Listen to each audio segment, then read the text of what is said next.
Assalamualaikum warahmatullahi wabarakatuh. Alhamdulillah allazi an'amana bi ni'matin la tuhsa. Wassalatu wassalamu ala sayyidil mustafa wa rasul murtada. Sayyidina wa nabiyyina wa maulana Muhammad wa ala alihi wa ashabi allazina nalu martabatal ulya wa manzilatal quswa. Amma ba'du. Para pemirsa, Bapak dan Ibu yang dirahmati dan dicintai Allah Subhanahu wa taala, alhamdulillah puji dan syukur kita panjatkan kehadirat Allah Subhanahu wa taala dengan rahmat, cinta dan kasih sayangnya. Pada hari yang berbahagia ini kita dipertemukan kembali dalam kajian kitab Tuhfatur Raghibin karya Syekh Muhammad Arsyad bin Abdullah Al-Banjari. Para pemirsa yang dicintai Allah Subhanahu wa taala, kita awali kajian kita pada hari ini dengan terlebih dahulu bersama-sama membacakan Ummul Quran.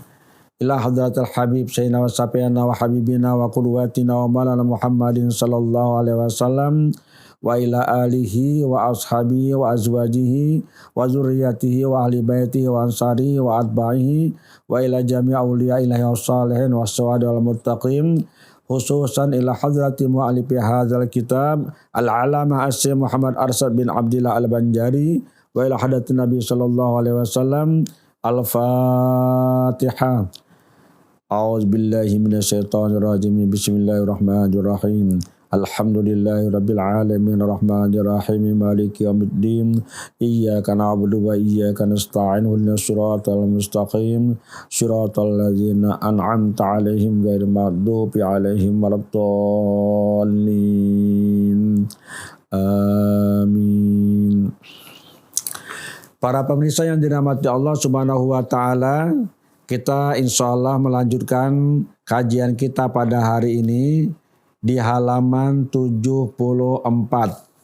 Para pemirsa yang kebetulan memiliki kitabnya di rumah masing-masing atau di tempat masing-masing, silakan buka halaman 74.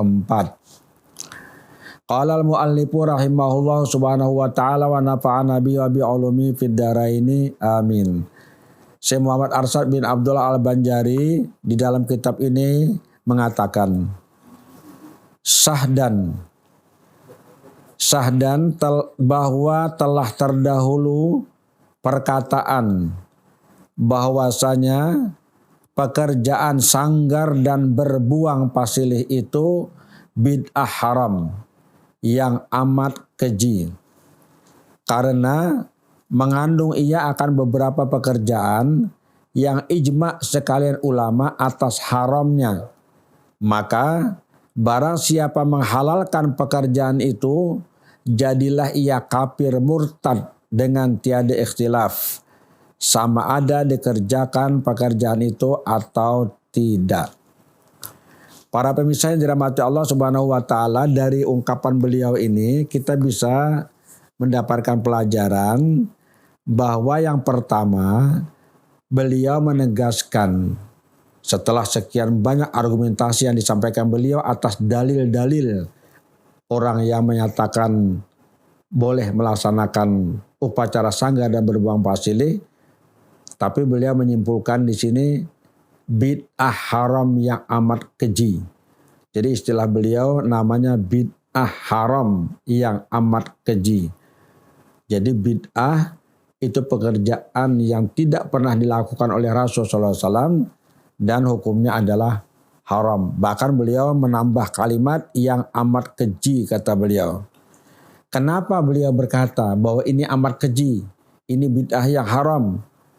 Karena kata beliau mengandung ia akan beberapa pekerjaan yang ijma' sekalian ulama atas haramnya. Jadi dalam pekerjaan sanggar dan membuang pasilih itu ada kegiatan aktivitas yang menurut beliau itu ijma' ulama akan keharamannya. Apa misalnya kira-kira? Ya tentu saja yang pertama itu adalah membuang makanan-makanan yang dipersembahkan kepada roh-roh terdahulu atau kepada misalnya orang-orang yang gaib. Nah ini kan tidak kelihatan nih, orang tidak kelihatan, makanan disajikan jadi sesajen dia untuk memberi makan itu dan tidak dimakan oleh orang yang hadir. Ini termasuk tabzir namanya, membuang-buang harta secara sia-sia, membuang makanan secara sia-sia, dan mubazir itu hukumnya haram. Maka beliau mengatakan dengan tegas ini adalah bid'ah yang haram. Bid'ah artinya tidak pernah dikerjakan oleh Nabi. Ya tentu saja tidak ada satupun informasi yang sampai kepada kita Nabi pernah mengerjakan seperti ini. Karena ini kan khasnya orang yang di daerah kita, di Kalimantan Selatan. Yang kedua, kepercayaan-kepercayaan yang terkandung di dalamnya. Itu juga kepercayaan yang tidak benar. Percaya tentang ada orang yang gaib memerlukan makanan, lalu dikasih makanan misalnya. Atau kepercayaan kepada setan-setan yang ingin makan, dikasihlah makanan itu. Kita memang memberi makan setan katanya. Nah pekerjaan memberi makan setan itu juga sudah haram. Kepercayaannya haram, pekerjaannya juga haram. Jadi banyak aspek-aspek yang menurut beliau itu hukumnya haram. Bahkan istilah beliau di sini karena mengandung ia akan beberapa pekerjaan yang ijma sekalian ulama atas haramnya. Ulama ijma seluruhnya bahwa hukumnya itu adalah haram. Apanya yang diijmakan itu? Ya tadi membuang makanan ijma ulama. Bahwa mubazir itu hukumnya haram. Memberi makan setan ijma ulama itu hukumnya haram. Kemudian apalagi ada kepercayaan tadi kepada orang-orang gaib, kepada roh-roh, kepada apalagi kalau ada kepercayaan kepada dewa-dewa dan lain-lain misalnya. Nah sekarang persoalan yang kedua adalah kalau memang jelas itu haramnya, apalagi beliau mengatakan itu adalah ijma, maka bagaimana status orang ini? Coba kita lihat lanjutannya. Maka kata beliau, barang siapa menghalalkan pekerjaan itu, jadilah ia kafir murtad dengan tiada ikhtilaf. Sama ada dikerjakan pekerjaan itu atau tiada. Jadi para misal dirahmati Allah Subhanahu wa taala, menurut beliau karena sudah jelas keharamannya, maka kalau ada orang yang menghalalkan perbuatan itu, dia jadilah kafir murtad tanpa ada khilaf sedikit pun dari para ulama. Apakah dia sendiri mengerjakan pekerjaan itu atau tidak itu bukan soal. Yang penting dia menyatakan itu halal dikerjakan. Makanya pemirsa hati-hati ya menghalalkan sesuatu dari pekerjaan-pekerjaan yang dikerjakan oleh kita atau oleh orang lain. Menghalalkan sesuatu yang nyata haramnya itu membawa kepada kemurtadan.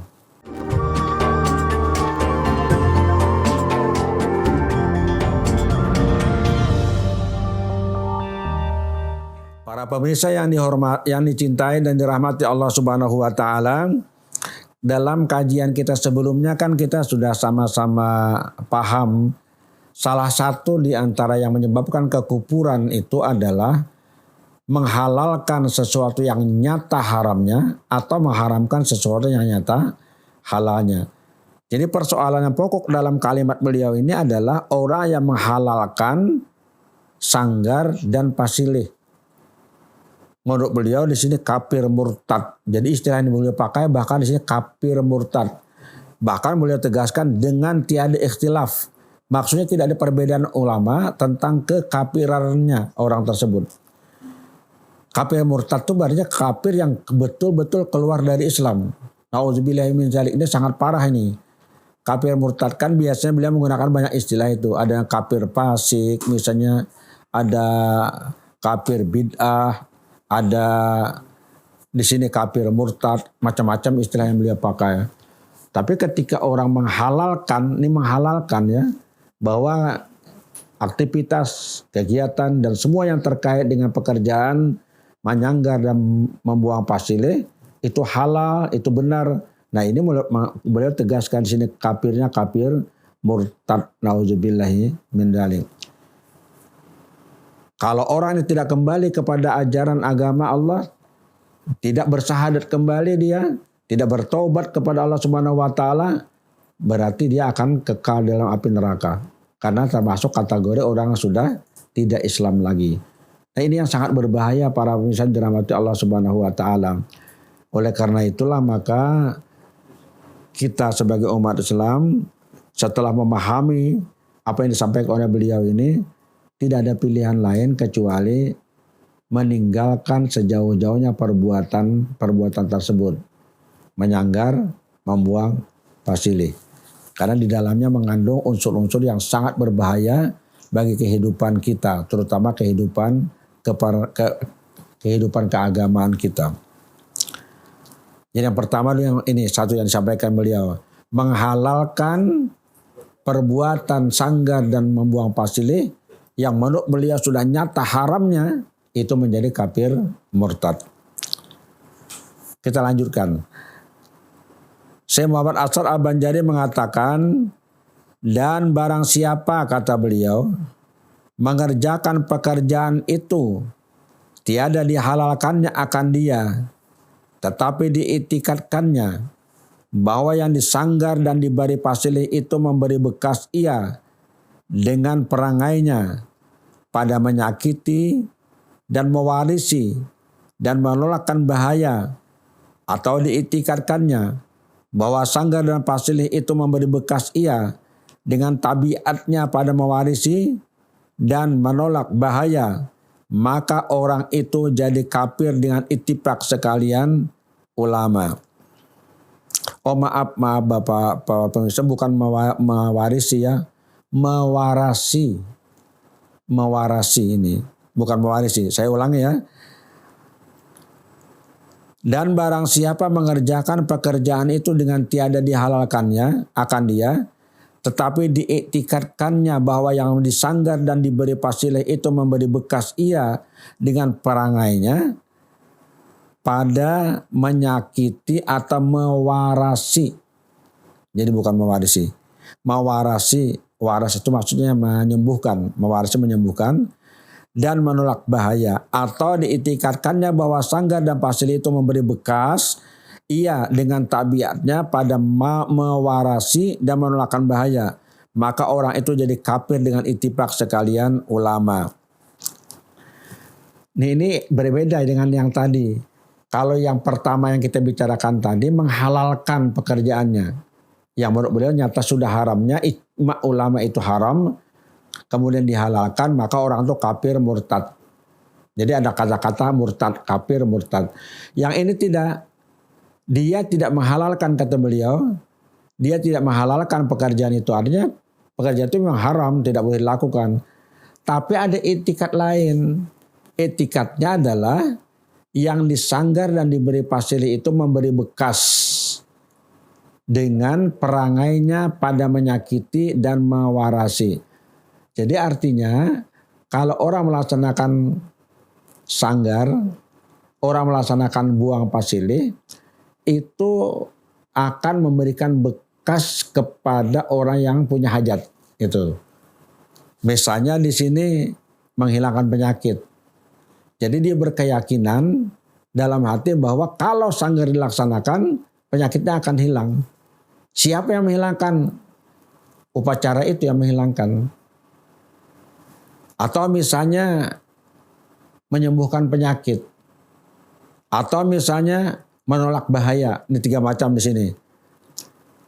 Menyakiti, mewarasi, menolak bahaya. Memberi bekas itu artinya pekerjaan itu sendiri yang menyebabkan orang terhindar dari penyakit, orang bisa sembuh dari penyakit, orang tertolak dari mara bahaya. Nah, itikat semacam ini, kata beliau, menyebabkan orang itu menjadi kafir dengan ittifaq sekalian ulama.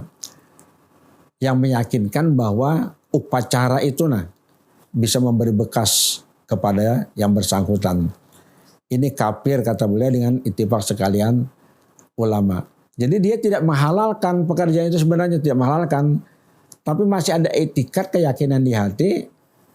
Memang pekerjaan ini akan bisa menyembuhkan penyakit. Pekerjaan ini bisa menolak bahaya. Kan nyanggar itu artinya menolak supaya jangan ada musibah bala bencana itu. Membuang pasilih itu membuang penyakit, kan begitu. Kalau ada keyakinan bahwa pekerjaan itu yang bikin penyakit hilang, pekerjaan itu bikin orang selamat, nah itu yang disebut dengan memberi bekas.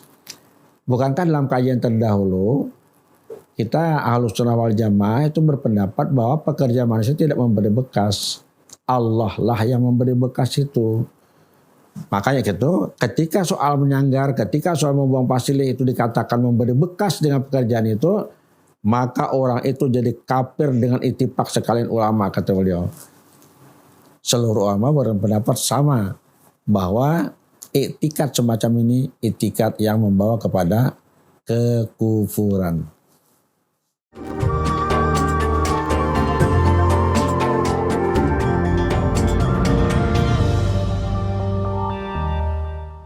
Para pemirsa yang dirahmati, dicintai dan dikasihi Allah Subhanahu wa taala. Dalam kitab ini Syekh Muhammad Ash'ar Al-Banjari juga mengatakan, dan barang siapa mengiktikadkan yang demikian itu memberi bekas dengan kuat yang dijadikan Allah Ta'ala di dalamnya, maka orang itu jadi kafir tetapi dengan ikhtilaf mereka itu. Maksudnya ikhtilaf para ulama. Dan jadi bid'ah fasik dengan tiada ikhtilaf mereka itu. Ini ada dua nih, ada dua kondisi.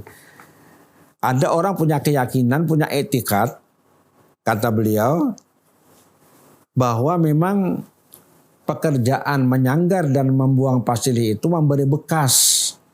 Artinya menghasilkan sesuatu dengan pekerjaan itu. Tapi ada tapinya yang membedakan dengan apa yang beliau nyatakan sebelumnya, dengan kuat yang dijadikan Allah Subhanahu wa taala di dalamnya. Artinya ada kekuatan yang Allah berikan pada upacara itu yang bisa menyembuhkan penyakit, yang bisa menolak bahaya misalnya. Atau misalnya bisa menyembuhkan penyakit nih. Atau bisa menyakiti orang misalnya gitu. Kalau etikatnya semacam ini, kata beliau, keyakinan semacam ini, pekerjaan itu menimbulkan penyakit, membuang penyakit misalnya atau menolak bala, itu terjadi karena kekuatan yang diberikan oleh Allah Subhanahu wa taala. Jadi masih ada ingatnya dengan Allah ini, masih ada ingatnya dengan Allah. Kalau yang di atas tadi tidak memberi bekas full, kegiatan itu yang bikin orang selamat gitu aja. Tapi kalau ini tidak, pekerjaan itu memberi bekas untuk menyelamatkan, mengobati, menolak bala bencana, cuma dengan kekuatan yang diberikan Allah Subhanahu wa taala kepadanya. Ini pun menurut beliau, orang itu jadi kafir. Tetap aja kafir. Tapi catatan beliau ada di sini. Dengan ikhtilaf mereka itu. Dengan perbedaan pendapat mereka itu. Siapa mereka itu? Para ulama. Apa maksudnya kira-kira para pemirsa? Maksudnya soal kekafiran orang beriktikad semacam ini masih tidak ijma ulama. Masih berbeda pendapat. Ada yang mengatakan dia kufur, ada yang mengatakan dia tidak kufur. Ini masih beda pendapat. Tapi tetap intinya tidak baik. Tetap intinya tidak baik. Kalau yang di atas tadi ittifaq ulama. Kalau ini tidak. Apa yang di atas tadi maksudnya? Yang menyatakan bahwa pekerjaan membuang pasilih dan menyanggar itu adalah pekerjaan yang memberi bekas, itu bisa menyembuhkan penyakit, itu bisa menolak bala bencana, bahkan itu bisa menyakiti. Penyakit itu hanya bisa untuk kepentingan menyakiti orang lain. Kalau memang ada musuh dan segala macam misalnya. Nah itu jelas kata beliau jadi kafir dengan ittifaq ulama. Karena upacaranya sendiri yang bisa menyembuhkan. Tapi ini tidak. Upacaranya memang memberi bekas, memang bisa menyembuhkan, bisa menolak bala, tapi, nah tetapinya nih, ini yang membedakan. Dengan kuat yang dijadikan Allah Ta'ala di dalamnya.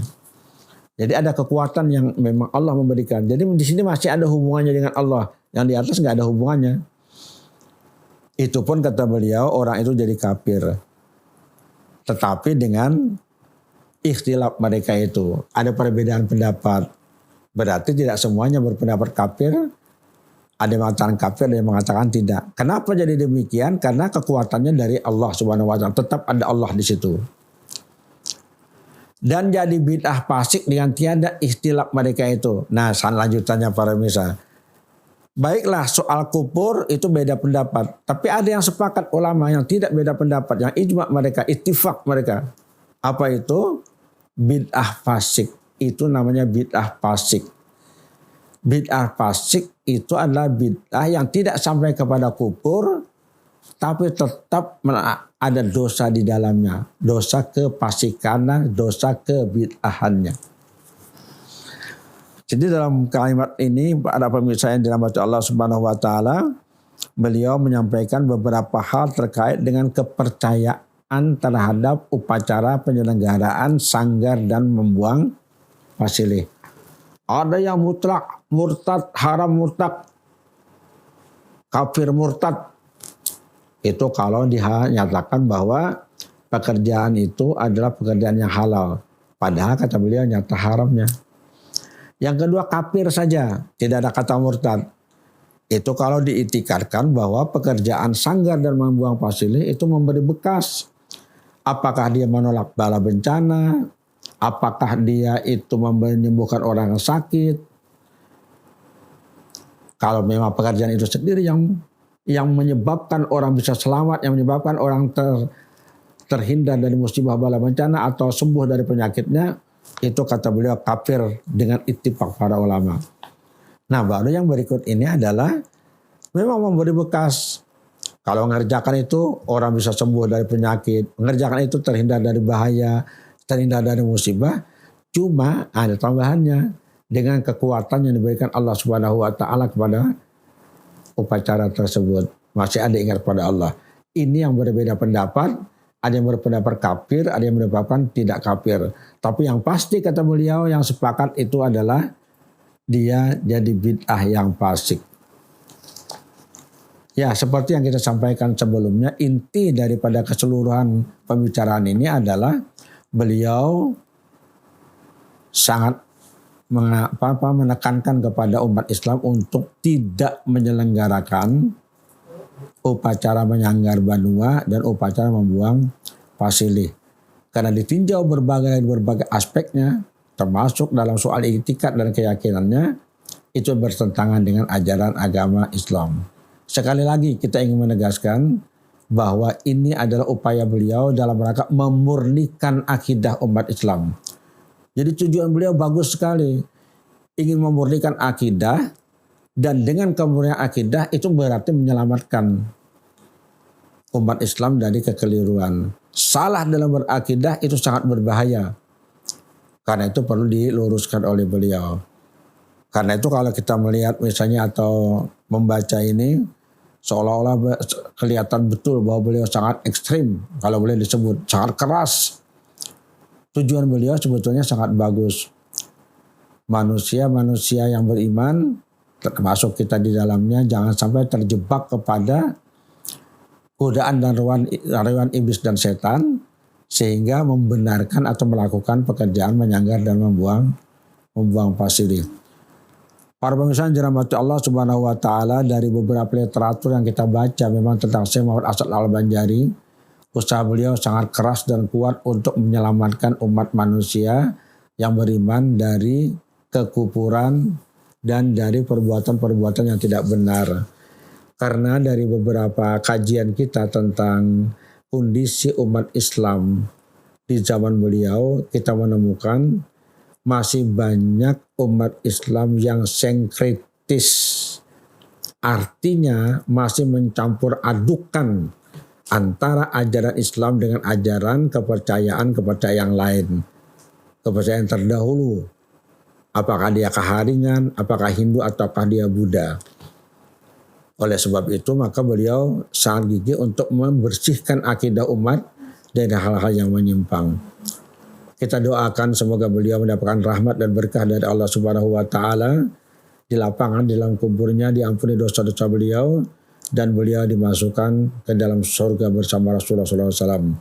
Kita juga berdoa kepada Allah Subhanahu wa taala semoga kita terhindar dari kekufuran, terhindar dari kemunafikan, terhindar dari kezaliman, terhindar dari akidah yang keliru atau menyimpang. Sehingga kita pun juga diselamatkan Allah Subhanahu wa taala di dunia dan diselamatkan di akhirat nanti. Ala hadzin niyah wa likulli niyatin salihah wa ila hadratin Nabi sallallahu alaihi wasallam.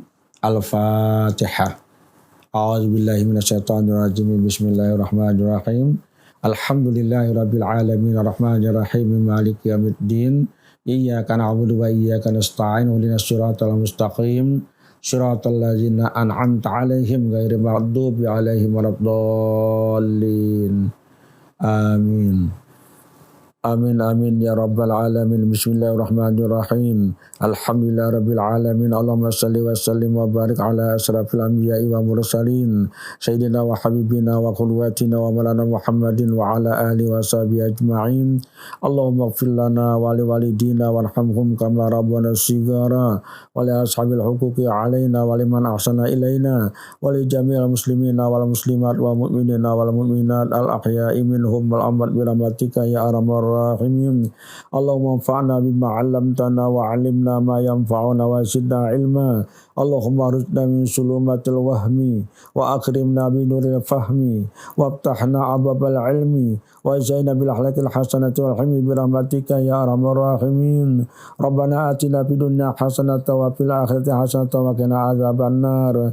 Wa sallallahu ala khalaqi sayyidina Muhammadin wa ala alihi wa sahbihi ajma'in. Subhana rabbika rabbil izzati amma yasifun wa salamun ala mursalin walhamdulillahi rabbil alamin. Wassalamualaikum warahmatullahi wabarakatuh.